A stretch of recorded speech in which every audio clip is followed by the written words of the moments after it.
It's the rumble in the jungle, and we are here to ask the hard questions about the modern times. It's a question of technology and evolution. Are our lives really getting better? I would dive into the apocalypse, or are things evolving as it should be? This is Disruptive with Jay on Universal TV Africa, and the disruption begins after this break. In a world oversaturated with sugar-coated talk, this is the space where comfort zones go to die and real conversations come to life. This isn't your average talk show. This is the Coliseum of intellectual rebellion and revolution. Here we break boundaries, challenge the status quo, and tear down the walls of mainstream thinking. I'm not here to sugarcoat the truth, and I'm certainly not here to make you comfortable. I'm here to disrupt. No filters, no safe zones. Here we address the topics that make you uneasy, conversations that stir discomfort and provoke reactions. I talk about the things they don't want you to talk about, the things that challenge your very beliefs, that spark debates, that make us question who we are and what we stand for.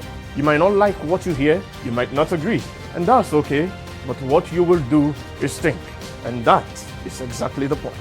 This is not about offering easy answers, it's about asking the hard questions no one dares to raise. So if you're ready to push past the noise, if you're ready to get uncomfortable, then buckle up, because the disruption starts now. I am Jay Harbour, I am the disruptor, and this is Disruptive with Jay. Welcome back to the show. It's still Disruptive with Jay on Universal TV Africa. We'll be addressing a topic that many people don't necessarily consider sensitive, but I myself consider it so: technology and evolution. My guest today is somebody who has pitched his tent in the technological space, brand strategist Kachi Eze, popularly known as Dr. Paul. Welcome to the show, sir. Thank you very much, Jim. I trust in your ability to be disruptive. All right, let's get to it. I really do. Yeah. What are your perspective on the current rate in development of technology? I mean, we are more than ever witnessing generative technology, artificial intelligence, humanoids. Is this improving our lives, or is it gradually dehumanizing us? All right. Thank you very much. First of all, we need to start looking at before we got to technology. But then the history of man have also shown that we didn't start today. It's been a constant state of evolution. We've been evolving, and the whole internet, internet as it were today, right, began at a certain time. There have been scientists trying to research, and human beings will always want to find out what's next. All right. Thank God for scientists. We want to see how we can, or how things can actually get better. So the goal is to make life better. The goal, initially is to make life better. I mean, but for everything, for every tool, all right, in human existence can always be used for both the positive and negative. Certainly. I was trying to explain to a friend yesterday, I think she was making a reference to something, and I made another reference to something else. I said, okay, knife can be used to cut your tomatoes and all of that, but that same knife can be used to take someone's life. True. So depending whose hands it's in, right, and for which purpose we are going to make it use. Yeah. So technology have largely, right, improved human existence. They have improved I know where we're coming from. Yeah. Right, and everybody can attest to that. But then behind human existence, there's always an agenda, to go the other way. And with that same technology, of course, nothing is impossible, right? As much as possible, I think we should have it more in the hands of the right people. Yes.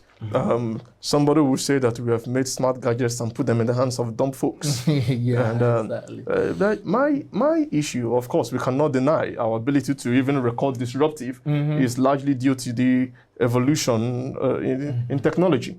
Yeah. I have an issue from time past. Of course, change is always resisted by some and accepted by others. But throughout history, I don't think human labor has been threatened as much as it is threatened now. Yeah. What are your thoughts on that? Okay, I believe you are making reference to maybe artificial intelligence. Largely on that. And the fact that people, work is going to, leave the manual even more. and get into the hands of people that can, understand automation, basically, and then how to use artificial intelligence to aid their processes. But it's also something we must appreciate because, like they said, change is constant, but that is one constant thing that people don't even pay attention to: change. We see it happening, we see it coming, but we don't adapt to it until it has happened, and we realize that you start hearing something like, gone are the days, those days we used to. Right? But then look at it this way. Let's start with typewriter, the case of typewriter. Yes. All right. Typewriter was or is one of those tools, right, that was very, very useful, in schools. People go to school to learn how to do secretarial work, and then typewriting is another thing you must learn. Yeah. And then they will teach you shorthand. It also comes in the full package. You understand my point? So people were using that typewriter. And when the electronic typewriter came, right, it didn't make so much difference. It was just like manual sewing machine and electronic sewing machine. You're saying same it's labor, just a constant change. The same labor, but, we needed more technicalities. Then we graduated from that, into the real computers, right, where we can do copy and paste, which made the work even faster. Now, it did not change the basic skill that requires for that to happen, because that is people's fear. Okay, are we going to throw away what we've known? Probably not. It's going to experience what we call principle of decay. But forget about decay, because for every decay, if you build on a decay becomes a manure. So we are not basically going to throw away the ideas that we already have, because everything is still the same. And there's nothing new under the sun. All right? There's nothing new. It's still the same. We are recycling. But the approaches are different. Yeah, the approaches are different. That means we just have to some of the adapt. ideas cannot even be applied some of the ideas cannot be applied, but it can be refined, right? It can be refined for us to be able to make use of it in today's world. So it's the ability of the individual to evolve as the time evolves. Exactly. And again, I normally tell creatives, right, in the tech space, right? Those days, some guys used HTML, for coding, PHP, and all of that. Now we have the likes of React. We have, them using JavaScript and all of that. That's the tech coding. Man making reference to terms that maybe not all of us understand. So, all these are back-end codes, but it's still coding. It didn't change the fact that it's still coding, right? And the base of most of them are still HTML, right? So what does that mean? We might experience changes, but the people that are going to take these jobs are not AI. Like I said, guns kill, but it's human beings that use guns to kill, right? People that are going to take these jobs are people already in that field that understand how to make their work easier using the tools available for them, not really external people. Because if I say, my boss is now going to, your boss is going to hire somebody that can take advantage of the tool. Yeah. Your boss is not going to sit down and be pressing the laptops themselves. But there are still some sectors where the introduction, robotics are crazy now. The development we have seen in that space is wild.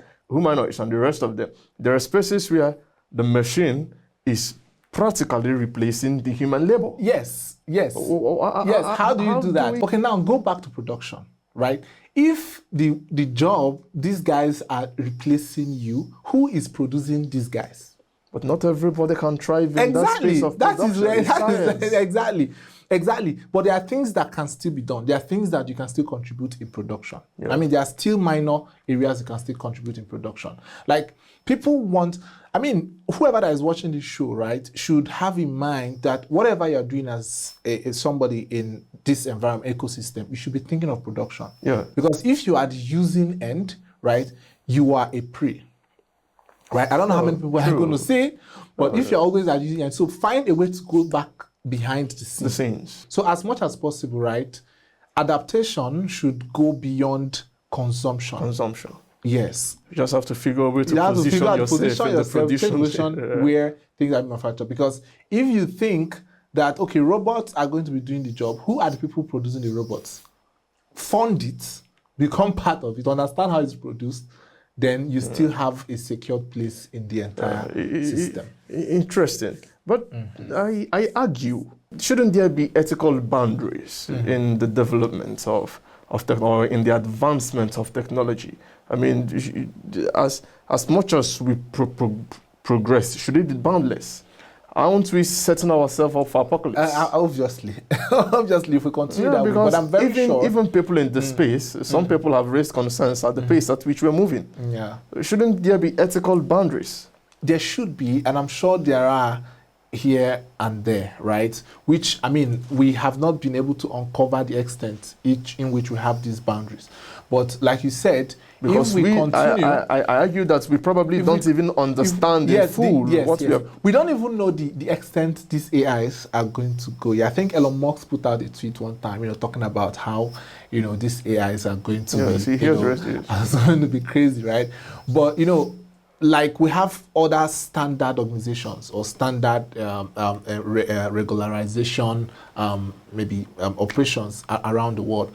I believe strongly that something is being done, but at the same time, this is not the right place to talk about world order, right? Oh, true. We understand that, but it is still disruptive. There are things that are going. Yeah, there are things that are going behind the scenes that you will never know, right? The media will come up and tell you that, we are putting boundaries, we are doing something, but there are things that are more, more secretive that can be put out, in the public, just like that. I thank you for making reference to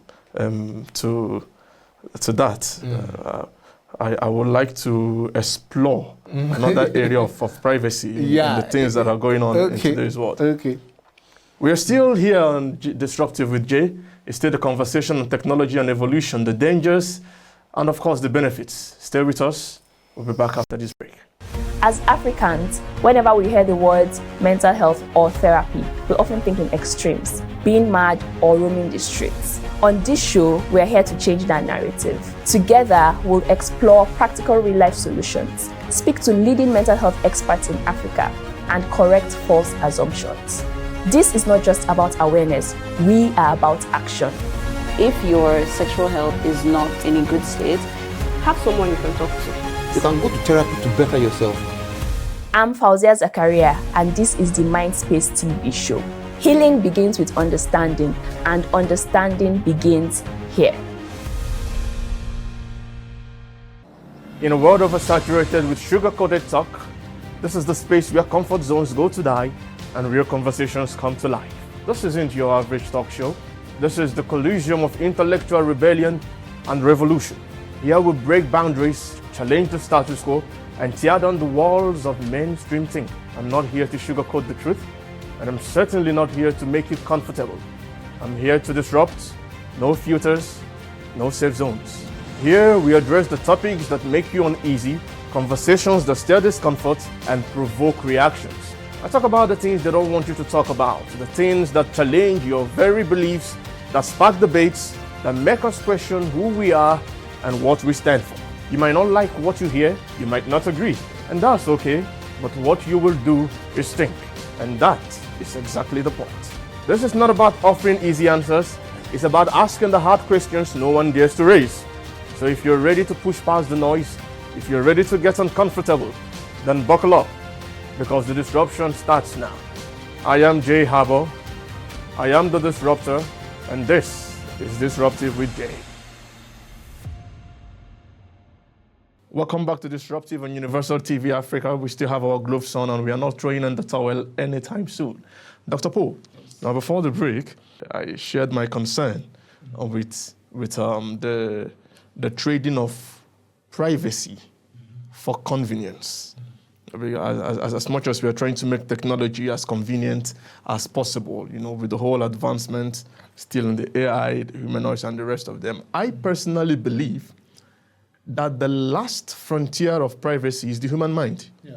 And even the human mind, we are slowly, sliding towards having chips in the head and the brain. I mean, all of this necessary. How far is too far? How far is too far? Right. Talking about privacy, I think the first time when we start losing our privacy is when we start voluntarily, because nobody had ever put a gun on your head, right, to give them your email, right? Oh, wow. Because you were presented with something that looks like what you would like, right? And you subscribe to interact it. with people. And the only way technology is able to achieve that is with your consent. contact and with your consent. And I don't know how many people read terms and conditions here, because terms and conditions is designed for you not to read. Oh, if we are being sincere, I completely agree. I mean, you go through a long lane of letters, most of which you may not necessarily understand. The question is, even if you are done reading the terms and agreement, don't you want to have what you want? What you want, yeah. Do you understand? So it's not something we can stop, right? Because we still need those data to market things to you, to do all of that to you. And you too also want to start a business and market things to people. But surely there must be a way we can control. Yeah, definitely, right? Definitely. There are ways, right, that are already there, which you can, I mean, starting from the cookies or the caches people allow on their systems. And you spoke about, you know, the implants in the brain, and which I believe they've started exploring. Yeah, they've started exploring all of that, you know. But the truth of the matter is that, imagine, look, we have about 8 billion people on the surface of the earth. And 5 billion, reportedly, are the people that are using smartphones. And 50% of that number are in Asia alone. So we are sharing 2.5 billion people across the world. I know there will not be a time, because the mass, there's something called masses. Yes. Right? And we know that these are the people that make the chunk of the number of, you know, the people at the lower ladder.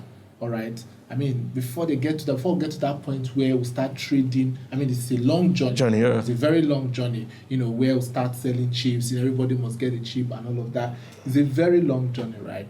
But for now, we can only control what we have right now. Sure. So as much as possible, as much as you don't want your information to be out there, I mean, you have also chosen not to be out there too. So it comes with what it comes with. And the truth is there is no much choosing not to be out there. Everything revolves mostly around digital technology. Yes. The world has been shrunk. Yes. You know, even when you choose necessarily to protect yourself, your images are out there. Yeah, the images are out with the advancement in digital cloning. I mean, it's crazy how you could actually be having a chat with an identity that is not the person that you intend to be talking with, and it's all artificial. It's becoming harder to differentiate between what is real. Yes. And what is not. Yes. So I believe it still boils down to those, of course, those who are in the inner chambers of determining how much is how far. The thing is, you can't really help everybody. You can't help everybody.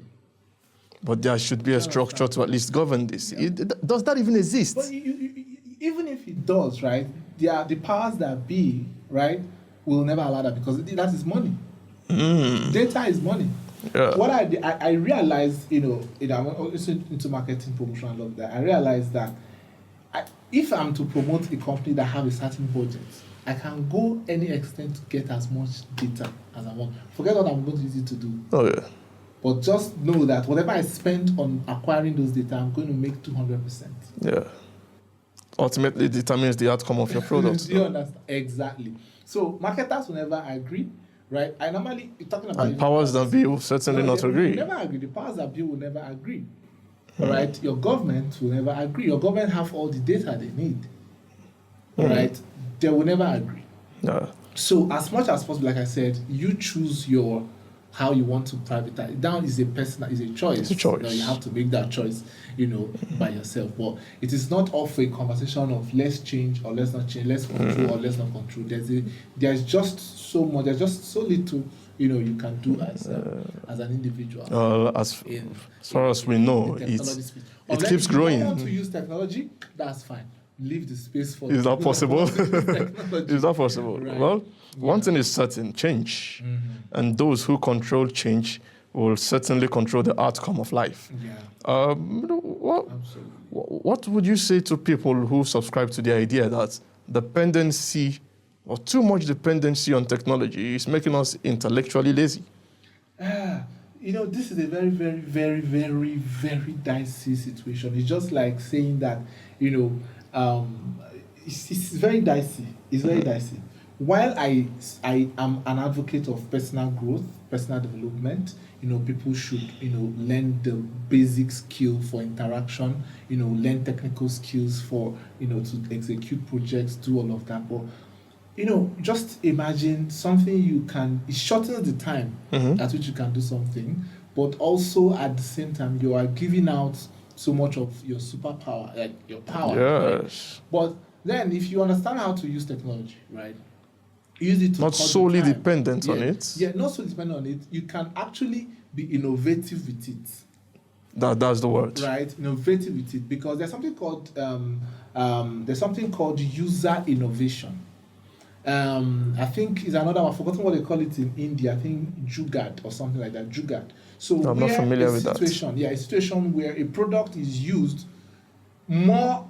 Like users found a way to use a product beyond what it was originally designed for. To do. Oh. So somebody can figure out maybe a funnel, for putting water, and you realize that this funnel can become a post, a cone for football. You just chopped it but that's not the intention of the initial of the product, right? Producer. It just pushes the boundaries. Exactly. So the possibilities, right, are endless. Yeah. Possibilities are endless, but dependency is not the idea. But being innovative is what we should go for. Yeah. Because by the end of the day, we were all introduced to calculators. Certainly. But yet, you still have to do the permutations that you yourself, do stuff, but just reducing the time it will take you to, achieve a very simple. What about human experiences? How much do you think technology is affecting this? I remember a world where we could be in a moment, we would have the experience, and we would have the benefit to reveling it later. But these days, it's almost as if we are in the moment. Our gadgets are capturing the experience than us living in the experience. Kids, it reduces physical contact, communications. It's a broad square. What do you have to say about that? So there's too much I have to say on this, because I also view it from a spiritual standpoint, not like religious. Yeah. Where we human beings can never escape humanity, no matter how much you try. There will always be that point in your life where all the gadgets are out. Then you realize how empty, all right, if I may use the word, how not social, how you've lost words, how you have lost touch with reality. Yes, lost touch with reality. As much as possible, like I always advise people. I mean, most people even spend more time on virtual realities. Yeah, it makes people feel like, it's a momentary stuff. Right? Adrenaline is Really momentary. It's just it's like a flash. All right, people don't come together again. When even spouses are together, they are checking their phones. 1 hour, 2 hours, they are not talking to each other. They are laughing at somebody else, making a joke on Instagram and all of that. And when they come together, what they discuss is something they posted, someone posted somewhere, someone posted that, and never really get to know themselves. Like I said, whether like it or leave it, you cannot take away the human nature. At a point, it's going to come haunting you, right? But as much as possible, you tame it. Yeah. The phone you it's bought intentional. The phone you bought it, the gadgets you bought it, they didn't buy you. So as much as possible, you tame your dog. All right. It's all boils down to self-discipline. If the dog refuses to listen, you Thank you so much, Dr. Poe. It's amazing having you on the show. Well, there you have it, folks. The truth and perspective has been laid down for you. Ultimately, the decision is yours to choose to continuously devote yourself to experiences that are artificial, or to embrace a balance in both worlds. Be still disruptive with Jay on Universal TV Africa. Until next time, let the disruption continue.